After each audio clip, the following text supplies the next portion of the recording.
기도하겠습니다. 할렐루야. 참 좋으신 아버지, 감사와 영광을 주께 돌립니다. 오늘도 요한복음 7장 1절에서 24절의 말씀으로 은혜를 받고자 머리를 숙여 기도하오니, 주여, 우리 영혼 심령을 어루만져 마음의 문을 활짝 열어주시고 성령님께서 지혜와 계시의 영으로 역사해 주셔서 우리가 선악을 분별하고 하나님의 신령한 복음의 비밀을 깨달을 수 있는 영계를 열어주시옵소서. 그리하여 우리 심령이 칠복의 심령으로 변화시킬 수 있는 성령의 말씀의 검으로 역사해 주시고, 그럴 때 평강과 사랑을 가슴에 담는 거룩한 새 부대들이 될 수 있도록 축복해 주시옵소서. 특별히 이 아들에게는 예수 그리스도의 말씀을 대언하는 대언의 영을 부어주시고, 제 속에서 말씀하신 이는 내가 아니라 바로 성령님이시오니 성령님께서 그 말씀을 하시면 이 아들이 그 말씀을 대언하여 전하는 저나 듣는 모든 자들이 함께 은혜를 받고 영광의 주를 찬양할 수 있도록 말씀과 성령의 검으로 역사해 주옵소서. 끝없이 흘러넘치는 생수의 강물처럼 복음이 흘러나올 수 있도록 마음과 생각을 어루만지시고 입술을 주관해 주옵소서. 모든 시정을 주님께 의탁하오며 예수 이름 받들어 기도합나이다. 아멘. 오늘의 본문은 상당히 여러 가지 말씀을 나누고 있지만은, 주님이 갈릴리와 또 유월절에서 말씀을 전하면서 사람을 외모로 판단하지 말라고 말씀을 나눴습니다. 그래서 오늘 사람을 외모로 판단하는 것과 영적으로 판단하는 자의 그 값어치를, 그 가치를 알아볼 것입니다. 주님은 항상 갈릴리 사역을 많이 하시는 분입니다. 왜요? 복음과 율법이 갈라지는 그 갈릴리 사역을 중심으로 말씀을 나누고 있기 때문입니다. 그리고 모든 사건마다 갈릴리에서 시작해서 모든 사역을 마친 후에는 또다시 갈릴리로 들어가서 또 하나의 구원의 법칙을 말씀하고 있기 때문에 주님은 항상 갈릴리에서부터 말씀 사역이 시작된다는 것을 우리가 미리 영적으로 알고 본문에 들어가야 될 줄로 믿습니다. 이후에 예수께서 갈릴리에서 다니시고 유대에서 다니려 아니하심은 유대인들이 죽이려 함일러라. 유대인의 명절인 초막절이 가까운지라 그랬습니다. 주님이 갈릴리에서 다니시는 그 영적 법칙은 앞에서도 말씀을 드렸기 때문에 여기서는 말씀하지 않고 유대에 다니려 하지 않으면, 왜 유대를 다니지 않으려고 했고요? 유대인들이 예수님을 죽이려고 하기 때문이에요. 다시 말해서 율법적인 믿음을 가진 영적 유대인들이 복음을 가진 예수님을 죽이려 한다는 영적 법칙이 있다는 겁니다. 주님은 분명히 유월절에 죽어야 구원의 문이 열리는데 이때는 왜 죽으려고 하지 않을까요? 이것을 우리가 영적으로 볼 수 있어야 됩니다. 이것은 초막절을 지키는 영적인 상태와 조건이기 때문입니다. 우리의 심령은 진주 보화로 지어지는 기초로 해서 진주문을 만들어야 되는데, 영적 초막절을 지키는 자들은 바로 율법적인 믿음을 가진 심령들을 상징하기 때문에 이제 세 번의 유월절을 맞이해서 주님은 운명하시게 됩니다. 바로 여기에 유월절에서는 주님은 죽으실 때가 아직 아니기 때문입니다. 아직 왜 복음을 전하지 못했기 때문에. 그 형제들이 예수께 이르되 당신의 행하시는 일을 제자들도 보게 여기를 떠나 유대로 가소서. 주님의 동생들도 예수님의 하시는 일을 보고 알기는 했지만은 믿지는 않았던 거예요. 왜 그럴까요? 그들이 그리스도 예수를 보지 못하고 자기 형제 예수를 봤기 때문에 그 형제들도 믿지를 못하고 그 표적을 그 인간의 영광으로 쓰려고 작정을 했던 겁니다.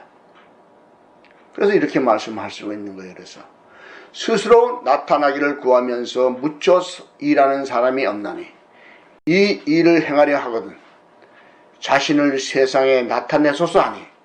자, 보세요. 이런 표적을 보이려면은 자신을 세상에 드러내라는 겁니다. 왜요? 예수의 이름을 드러내라는 거예요. 인간적인 이름을. 그래서 엉뚱한 소리를 하고 있었던 거예요. 왜? 예수를 믿지 못했기 때문에. 그리스도를 영접하지 못했기 때문에.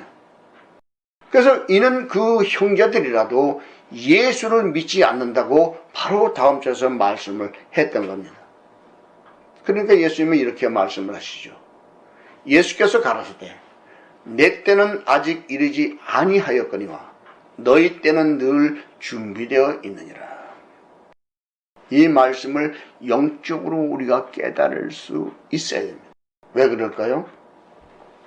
예수님의 때는 유월절을 3번을 겪으면서 마지막 3번째 십자가의 도를 통해서 운명하시는 그렇게 준비되는 때인데, 우리의 때는 언제든지 자기의 죄만 회개하고 자기 십자가를 질 준비가 되어 있단 말이죠.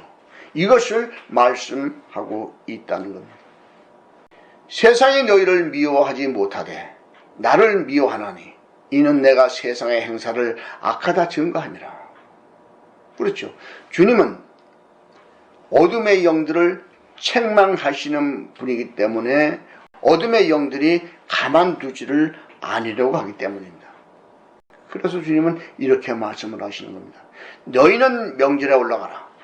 나는 내 때가 아직 차지 못하였으니 이 명절에 아직 올라가지 아니하노라. 보세요. 요한복음에서는 3번의 유월절을 겪는데 이것은 2번째 유월절이기 때문에 이 유월절에서는 주님의 때가 아닌 거예요. 3번째 유월절에서 주님은 십자가를 지게 되기 때문에 아직 때가 차지 못했다는 거죠. 이런 영적 법칙을 우리가 알아야 됩니다. 그리고 이 말씀을 하시고 나서 갈릴리에 다시 머물러 계셨던 겁니다. 그 형제들이 명절에 올라간 후 자기도 올라가시되 나타내지 않고 비밀히 하시니라. 왜 주님이 자기의 동생들이 올라간 후에 나중에 올라가면서 비밀히 했을까요?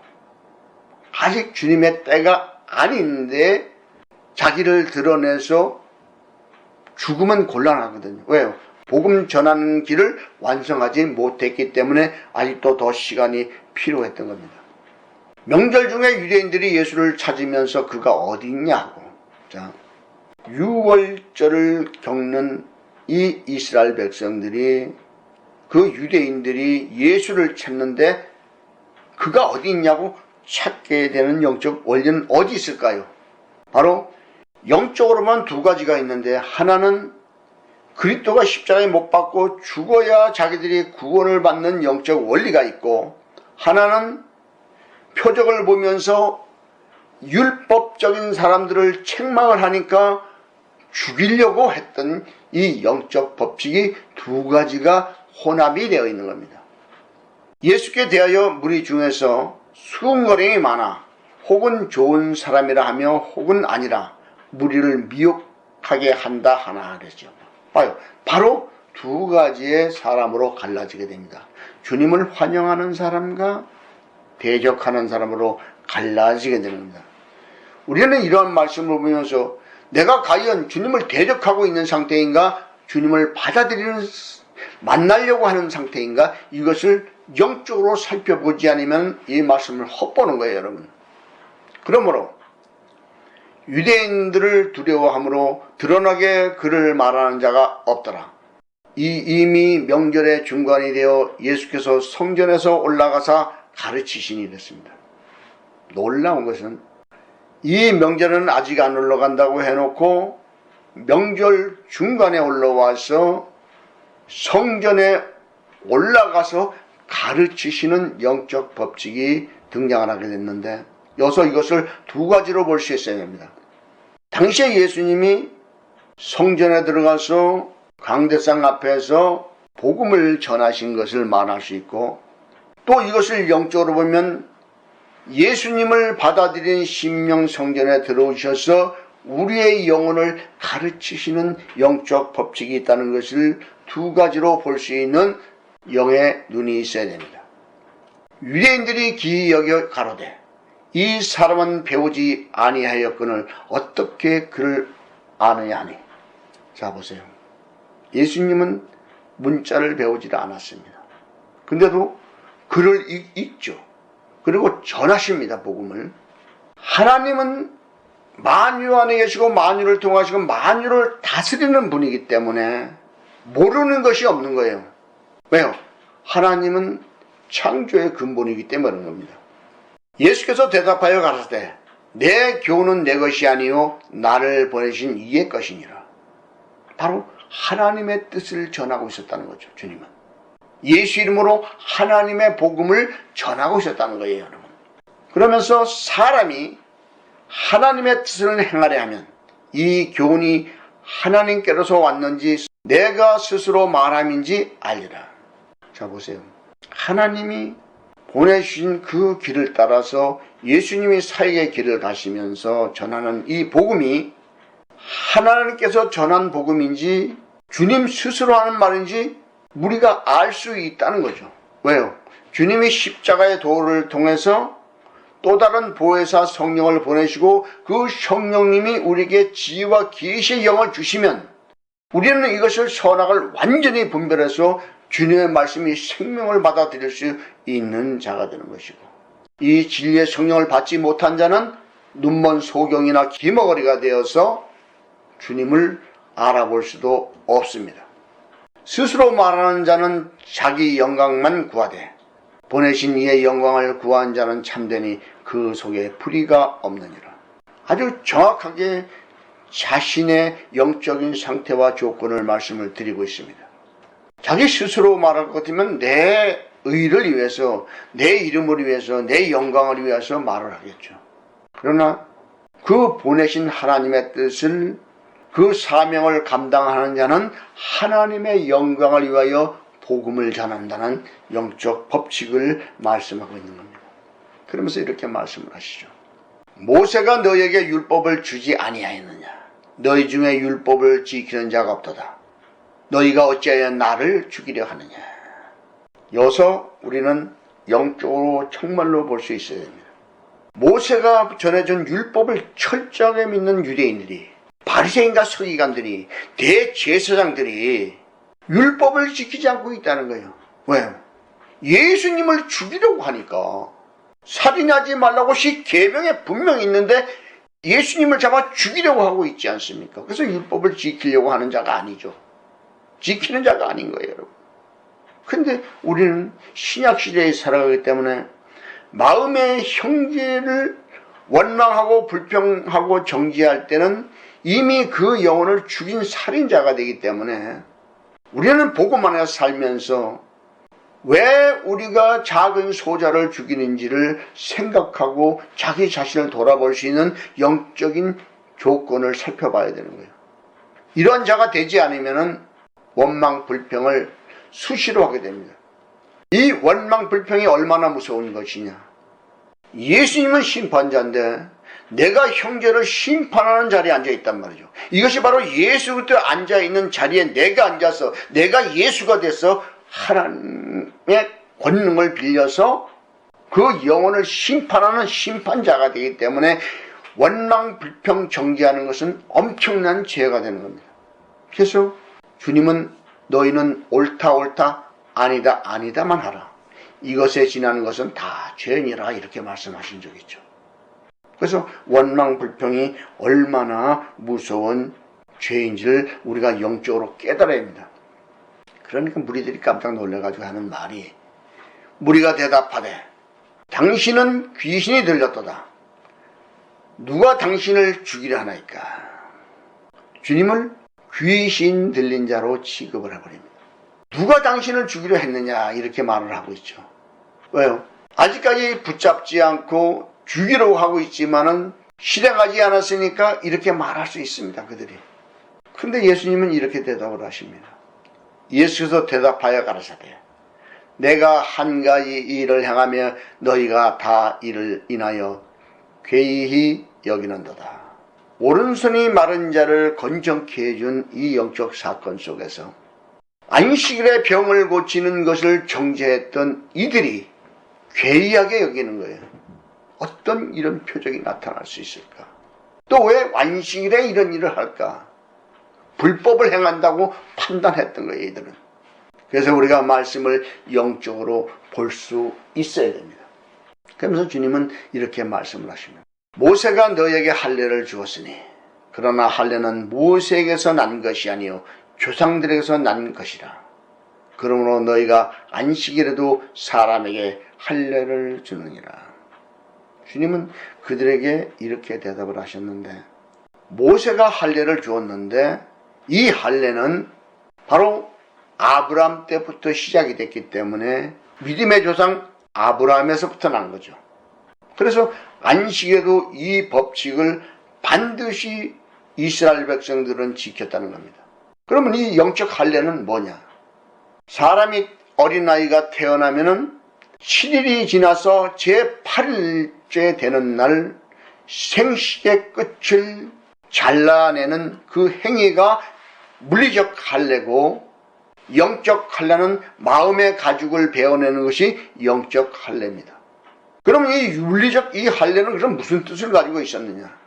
왜 생식의 끝을 잘라내는 것으로 할례를 하나님이 시켰느냐? 이것을 알지 못하면은, 그래서 할례의 영적 법칙을 우리가 살펴봐야 됩니다. 할례 받는 이 생식기는 음부와 접촉하는 그 접촉점이에요. 물리적으로 보면 남녀가 결합하는 그 과정을 얘기하지만은, 영적으로는 음과 양이 접촉하는 그 접촉점을 말하는 것이기 때문에 이 접촉점을 잘라내라는 것이죠. 음과 접촉하지 말라는 거예요, 영으로. 육으로 접촉하는 것은 사람이 탄생되고 당연히 해야 할 일이지만, 영적으로 음과 접촉을 하는 부분을 잘라내지 않으면은 나는 음의 세계로 들어갈 수밖에 없기 때문에 자기 영혼을 지키기 위해서는 영적 할례인 육적 할례를 통해서 마음의 가죽을 베어내야 되는 영적 법칙이 있다는 것을 우리는 깨달아야 됩니다. 그래서 이 할례가 상당히 깊은 영적 의미를 가지고 있습니다. 그래서 조상 대대로 이루어왔던 그 할례는 신약 시대에 와서는 마음의 가죽을 베어내죠. 자, 마음으로 사단과 접촉하는 부분을 잘라내는 것이 마음의 가죽을 베어내는 것이기 때문에 이것을 깨닫지 못하면은 왜 할례를 해야 되는지 그것을 모르는 거예요. 그래서 할례당과 무할례당이 나오지 않습니까? 할례당은 육적 할례를 행하는 율법적인 사람들이고, 무할례당은 복음 안에서 마음의 가죽을 베어내고 구원받는 무할례당이 돼야만 복음적인 사람이 되는 겁니다. 사단과 접촉점을 잘라내야 되는 거예요. 그들과 접촉을 아예 하지 않는 것이 좋습니다. 우리 심령이 원망, 불평, 정죄할 때는 사단의 나라가 되는 것이고, 우리가 내 형제와 이웃을 축복하고 사랑할 때는 하나님의 나라가 되는 것이고, 칠복의 심령을 가지고 있는 상태가 되는 거예요, 여러분. 우리 심령에서 양심 역사를 하기 때문에 우리의 사랑의 영이 혼적인 영을 정복하고 다스리는 것이 세상을 정복하고 다스리는 것이요, 칠복의 심령을 유지하는 것이요, 무지개 언약의 약속을 받는 영적인 상태와 조건을 지키는 것이요, 촛대의 7 등불을 켜놓고 하나 꺼질 때마다, 죄를 지을 때마다 회개하고 다시 살려내는 대제사장의 역할을 감당해야 되는 거예요. 이것이 없이는 할례가 무엇인지 무할례가 무엇인지도 모르는 거예요, 여러분. 그래서 안식에도 사람에게 할례를 주는 것은 안식일이 됐든 평일이 됐든 사단과 접촉하지 않는 것이 최고 아닙니까? 그런데 이 영적 안식일이 뭘까요, 그러면? 물리적 안식일은 6일을 일하고 제7일날 쉬는 것인데, 영적 안식일은 나의 죄를 다 회개하고 마음의 평강을 유지하며 살아갈 때가 영적 안식일을 지키는 자이기 때문에, 우리가 말씀을 영적으로 보지 못한다면은, 선악을 분별하지 못한다면은, 지혜와 계시의 영 안에 있지 않으면은 이 진리와 생명의 복음을 깨달을 수가 없다는 겁니다, 여러분. 모세의 율법을 폐하지 아니하려고 사람이 안식에도 할례를 받는 일이 있거든 내가 안식일에 사람의 전신을 건정케 한 것으로 너희가 나를 노여워하느냐. 보세요. 사람을 완전히 치유시키고 구원시켜 주는데 잘못된 거냐 이거죠. 안식일날. 왜 안식일날 고쳐줄까요? 이것을 우리가 영적으로 알지 못하면 이 말씀을 헛보는 거예요, 여러분. 우리 영혼이 고침받고 육신이 고침받으려면 성질이 나가지고 개팍한데 병이 치료가 됩니까? 안 돼요. 절대 그런 일 없어요. 영적 안식일인 마음이 온유하고 겸손한 평강의 영이 유지되었을 때 몸이 건정케 되는 것이지, 영적 일은 영적 안식일에 건정케 되는 것이지, 마음이 괴롭고 신경질이 나 죽겠는데 이게 병이 치료가 일어납니까? 영혼이나 병이 치료가 일어날 일이 절대 없어요. 신경질 나는 그런 상태에서는. 마음의 안식을 얻어야 치유도 되고 복음도 받아들일 수 있고 다 좋은 것이지. 그래서 주님이 안식일에 사람의 전신이라 했어요. 몸 전체와 영혼을 함께 했을 때 전신이 되는 것이요. 이것을 건정케 됐다는 것은 완전히 치유됐다는 사실입니다. 근데도 너희가 이 진리를 모르고 어찌 나를 노여워하느냐. 이렇게 말씀을 하고 있다는 것입니다. 그러면서 주님이 이렇게 말씀을 하시잖아요. 외모로 판단하지 말고 공의의 판단으로 판단하라 하시니라. 보세요. 외모로 판단한다. 율법적으로 판단하고 똑같은 말씀이 이게. 외모로 판단하는 것은 율법적으로 판단하지 말고 공의와 의의 판단으로, 바로 복음 안에서, 사랑 안에서 정당한 판단을 할 수 있는 영적인 사람이 되어 그리스도의 사람이요, 복음의 사람이요, 구원받은 사람이요, 그것이 칠복의 심령이 되는 거예요, 여러분. 사람이 아무리 돈이 많고 아무리 똑똑해도 그 영혼이 심령이 정결하지 않으면 주님은 그 사람을 버립니다. 못 배우고 나약하고 부족해도 그 심령이 그리스도 안에서 칠복의 심령을 가지고 있어야 주님이 최고로 치는 거예요, 여러분. 그래서 우리는 사람을 외모로 판단하지 않고 복음 안에서 하나님의 그 사랑의 법칙으로 판단하는 영적인 사람들이 되기를 예수님으로 축복합니다. 기도하겠습니다. 할렐루야. 참 좋으신 아버지, 감사와 영광을 주께 돌립니다. 오늘도 요한복음 7장 1절에서 24절의 말씀으로 은혜를 받았사오니 우리가 사람을 외모로 판단하는 자들이 되지 않게 하시고 우리가 복음 안에서 사랑의 법으로 판단하는 영적인 사람들이 될 수 있도록 영원 축복해 주옵소서. 특별히 영적 할례를 깊이 살펴보았습니다. 우리가 사람과 접촉하지 않는 그 마음의 가죽을 베어내는 그러한 영적 할례를 받은 자들이 되고 그리스도의 제사장과 신부가 되어 주님과 동행하는 하나님의 권속들이 될 수 있도록 영원을 축복해 주옵소서. 늘 나의 기도를 들으시고 응답하시는 주님을 찬양하며 예수 그리스도 이름 받들어 기도하옵나이다. 아멘.